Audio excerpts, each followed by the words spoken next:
Good morning, Packers fans. Aaron Nagler here with your Packers Daily Chat on Monday morning, the final week of OTAs prior to I guess you call it a long summer break, but it's not really that long. You blink and it's over, and then we're back at training camp. But this is the final 3 days, Monday, Tuesday. They're off Wednesday for some reason, and then back Thursday, and then they're done. I would suspect one of these days will probably be a team-building activity or some nonsense, but I also suspect there won't be a ton of veteran participation. But that means lots of reps for the young guys. So hopefully we get lots of headlines about young guys working and doing the thing. What's up, Big B? Big B is about to be put to sleep. Big B, Godspeed, man. We'll see you on the other side. Good luck. Sandy, good morning. How are you? Good morning from Baltimore. What's up, Joshua? Good morning from New York City. Good day from London. Hello, Dale. Hope things are well on your side of the pond. B-Town, thanks for the super chat. Mr. Nagler, you are a complicated fella. You are not lying. I love this idea that Mark Murphy quoting Ted Thompson, calling Aaron Rodgers a complicated fella is somehow some great offense. Man, I'd rather be called a complicated fella than a simpleton. But hey, man, if you need to get outraged about something, have at it. Of course, Twitter melted down this weekend because of that. Meanwhile, Cheesehead TV just put out a T-shirt with complicated fella on it. Go look for that in the shop. Vince Dallas, thanks for the super chat. What was Rodgers' contract rank amongst QBs when he took over for Brett? I know it wasn't cap crushing. I think Love may get the same deal, but not too pricey. I mean, there were very different circumstances and or places in the history of the league. I mean, Jordan Love's contract at the moment is completely guaranteed and was slotted because of his draft position, though it was a bit of massaging because he plays quarterback.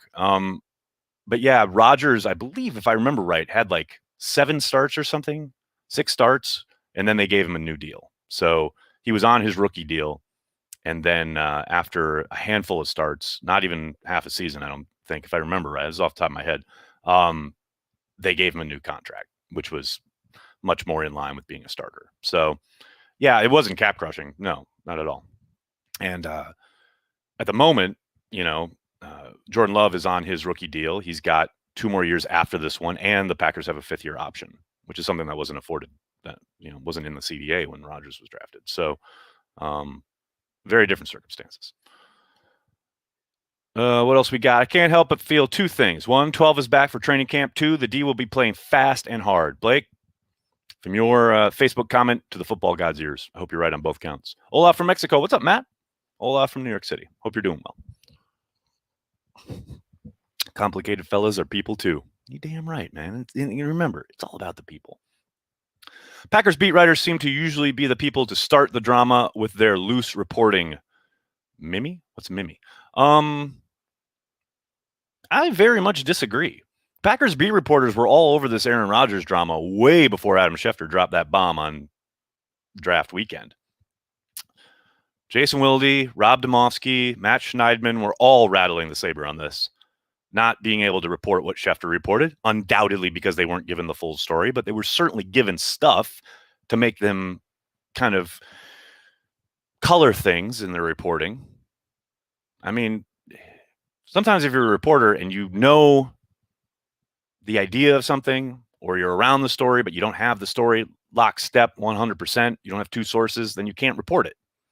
That doesn't mean you don't know something. You're reporting at least from a place of intelligence and information. I very much disagree with that categorization of the Packers beat. That's just me. Do you mean you don't think Mark Murphy's comments are outrageous blasphemy? Colby, no, I don't. I think they were dumb, given the modern media landscape we find ourselves in. Murphy's greatest weakness is his inability to just shut the hell up, especially a week after he just wrote, "The less both sides say, the better." Then just don't reference him at all in a public setting.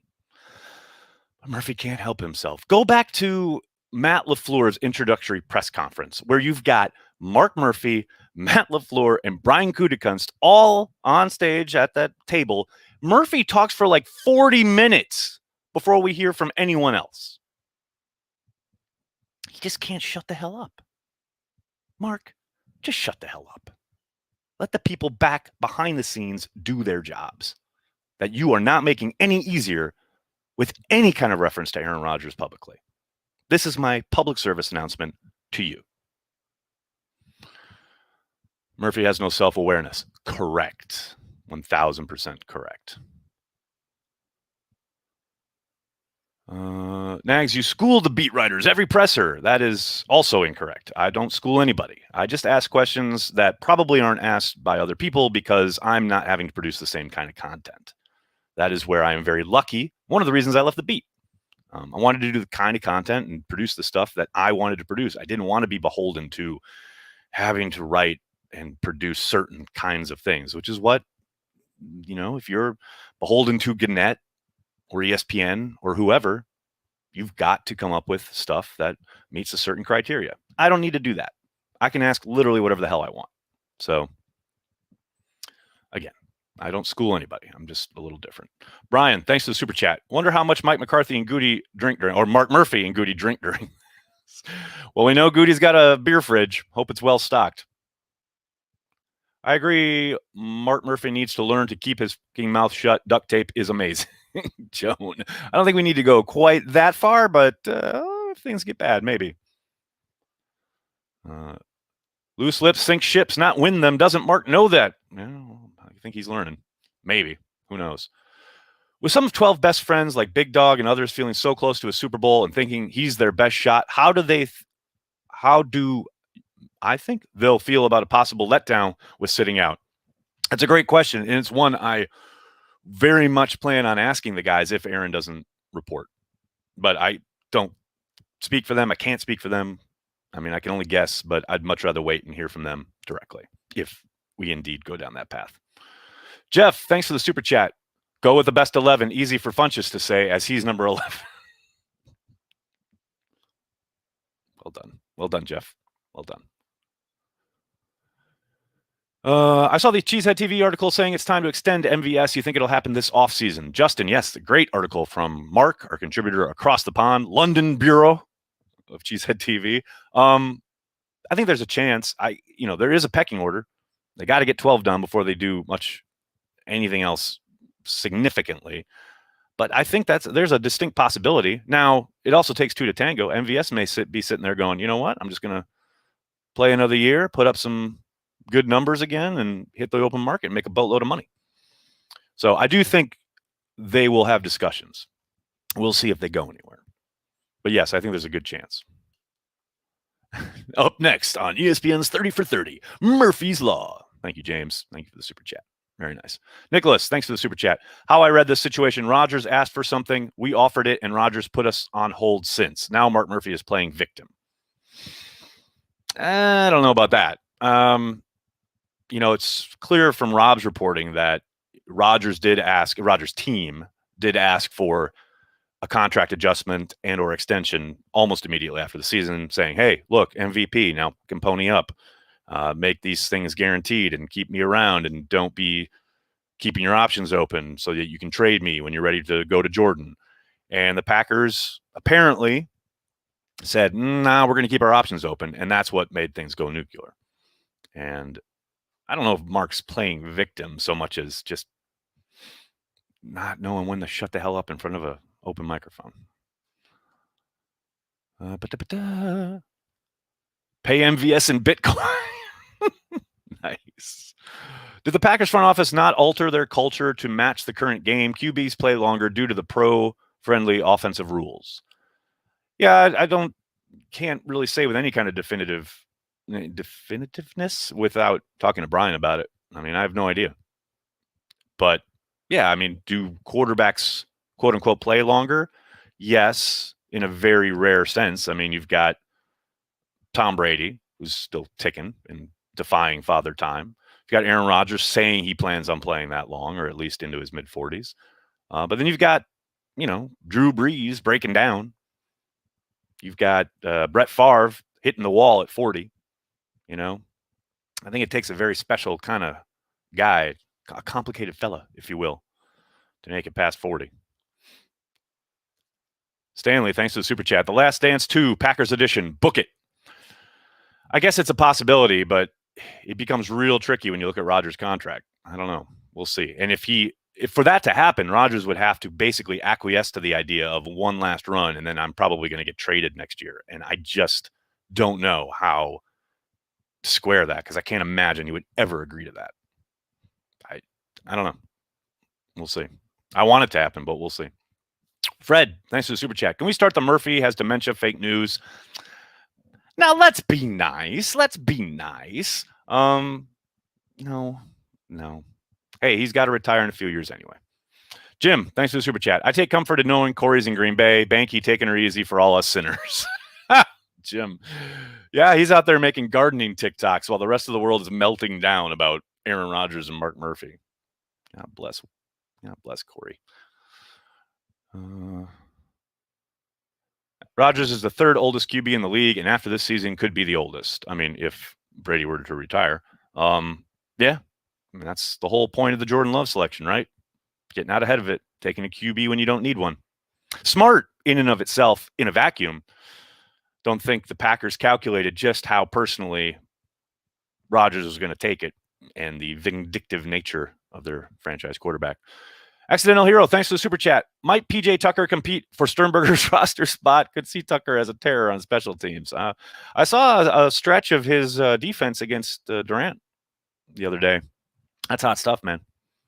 I like him. I also like him in the corner. He's like double dribble come to life.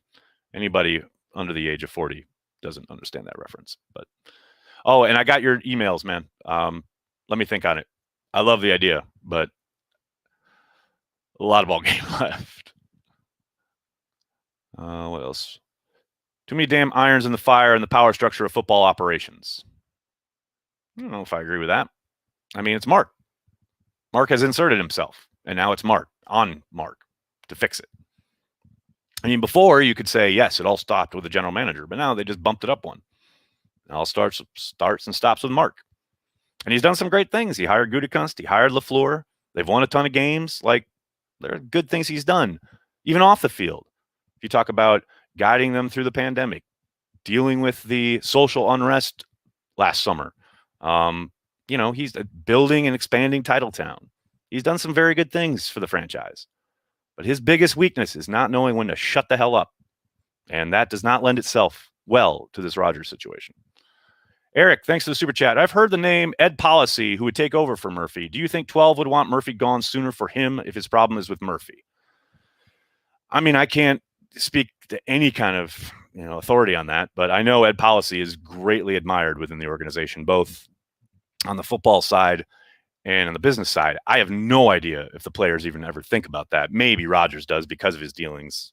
He's at such a high level, face of the franchise, etc. But I don't know. I mean, we've heard rumblings now that he wanted Elliott Wolf over Brian Gutekunst, even though that's something I never heard while that process was playing out. But it's possible that he has a preference, and maybe that is a demand that he says, I want Murphy gone, I want Ed in. Who knows? Is it possible? Yeah, but I have no idea without hearing it from 12. TKM, thanks for the super chat. Did you hear Andrew Brandt's comments on Pat McAfee? Thoughts, Pappies?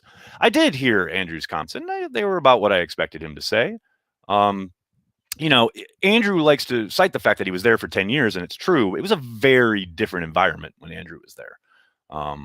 But I do think most of his reading on this situation has been correct and pretty spot on. But yeah, I didn't hear anything surprising or new.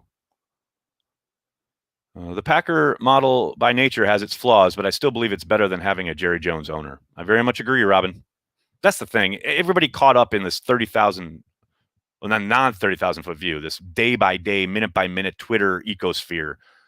It needs to just step back, man. Take a breath. I mean, overall, yes, it is much preferable to have the Packers situated and built the way they are, especially given where they are as the smallest franchise in the league and in sports in general, over having a single owner. There's no question. But in this day and age, we are so emotionally gripped by every headline, by every tweet. We seem to want whatever's on the other side of the fence. Do I think the plan is for Clark to transition to 3-tech full-time? Seems like Goody has been trying to get somebody else at nose tackle for years. Kenny, I do think they want a bigger body there to absorb a lot of the double teams, what have you. I don't know about 3-tech full time. I do know we talked to Kenny on the draft show, and he has point blank stated they're going to be moving him around a lot more. Or at least they want to, if Slayton, whoever, can hold up. I wouldn't be surprised if he's at 3-tech. I wouldn't surprise if we see him at end and or outside linebacker on some plays. Not a lot, just like as a kind of a mix up, throw you for a loop kind of thing. But, obviously he's not Aaron Donald. But if you look at how the Rams used Aaron Donald as far as lining him up all over the front, I think we'll see something similar with Kenny. So yes, I do think he'll be 3-tech, and I do think Brian has been trying to find the big body, so to speak. Whether it's snacks, whether it's now drafting Slayton. Hopefully, Slayton is a player and allows him to move around. I'm loving Adrian Amos this whole saga. Walter, you and me both, man. He has no filter. He's going to tell it like it is. He's going to tell however he views it, feels about it. There's no guesswork there. Very much appreciated. Rodgers letting down his guys on the team. I've been frustrated with front office too, but come on. I mean, who knows, man? Who knows what private conversations they've had? Who knows what, road they've walked down together behind the scenes? We don't know. I mean, I can't say anything about that until A, it actually happens, because I'm still of the opinion that he shows up for camp. And B, if it does transpire, I want to hear from those guys. I want to hear from a Bakhtiari. I want to hear from a Kenny Clark. I want to hear from an Aaron Jones. And most of all, I want to hear from a big dog. But, there every possibility. And I know they've all said like, oh no, nothing's been said. Nothing was told to me, blah, blah, blah. I just want to hear it if it happens, if they feel that way. Because if they don't, then I'm fine. But if they feel betrayed, then I'm going to be fucking pissed. That's pretty simple. James, thanks for the super chat. Okay, rare, serious one. Ooh, I'll get my chin whisker wagon going on. Packers official socials recent posts make me think they feel Rodgers will sit. Do you think the love would eat at 12? No. I think he's going to make this decision, and then whatever it is, he'll be fine with it. I don't think anything. If 12 were to sit and Love were to explode onto the scene, like all of a sudden he's the hot new thing that first month in camp and or even the season. I think once Aaron makes his decision, if he hasn't made it already, he may have. I think he'll be fine with it. There's no man with a greater intestinal fortitude on this earth than Aaron Rodgers. I don't think praise for Jordan Love is going to eat away at him in any way. Chris, thanks for the super chat. We need a Cheesehead TV complicated fella t-shirt. It dropped this morning, Chris. Check out my Twitter. You're welcome. Brandy, time to move on from Josh Jackson. It's getting close. We'll see. This is the last year of his deal. He's cheap labor at this point. You keep him around until you absolutely decide that there's nothing to be salvaged there. And it is a new scheme. We'll see how they use him. So, but it's getting close. It's close to midnight on the Josh Jackson clock, no doubt.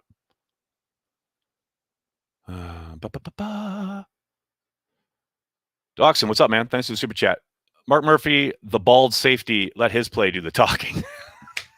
Wow, what a blast from the past. Mark Murphy, the safety from the 80s. That's what I love to hear. That's some old school reference right there. I'm just here for the summer of love. Well, Kevin, you might get it. We'll see. You might just get it. What's the word on the new linebacker? Thomas sure sounds like his contract indicates he'll definitely be on the 53 with about $1 million signing bonus, just over $1 million signing bonus. Really good linebacker, solid player. Not spectacular, not flashy, but he'll get the job done in a way that probably hasn't been done in Green Bay in quite some time. Productive, healthy, stays on the field, knock on whatever. And really some surprisingly swift hips, like loose hips, able to turn and run with linebackers with tight ends and running backs. The guy's got some moves, and I just think he's going to be a nice addition. Maybe even his play, his presence, maybe that even pushes Barnes and Kamal Martin a little bit more too. So all in all, I like that signing a lot. I think that's maybe not a steal, but that's a solid addition this late in the game.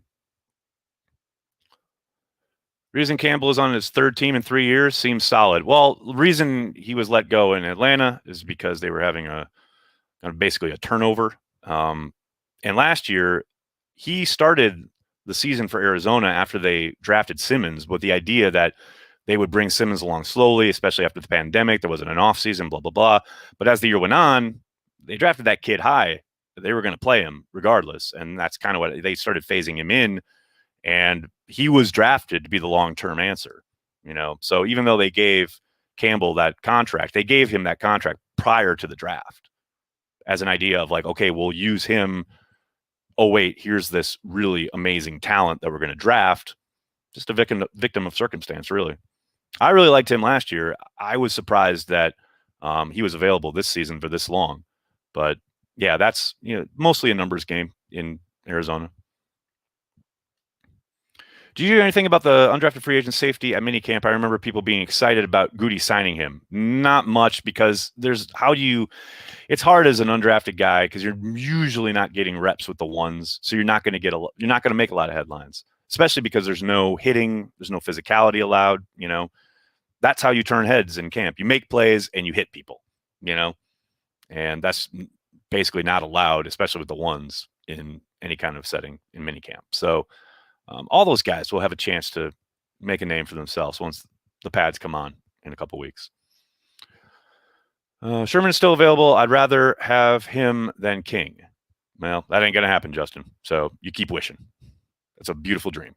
All right, everybody, I'm going to have to get going. I can't thank you enough for hanging out, talking Packers each and every day, Monday through Friday, right here on Cheesehead TV. Please do me a monster favor and hit like on the video, subscribe to the channel, and then tell your friends and tell your family. Cheesehead TV, we are devoted to Green Bay Packers fans worldwide. Thanks a lot, everybody. Have a great day. Go Pack Go.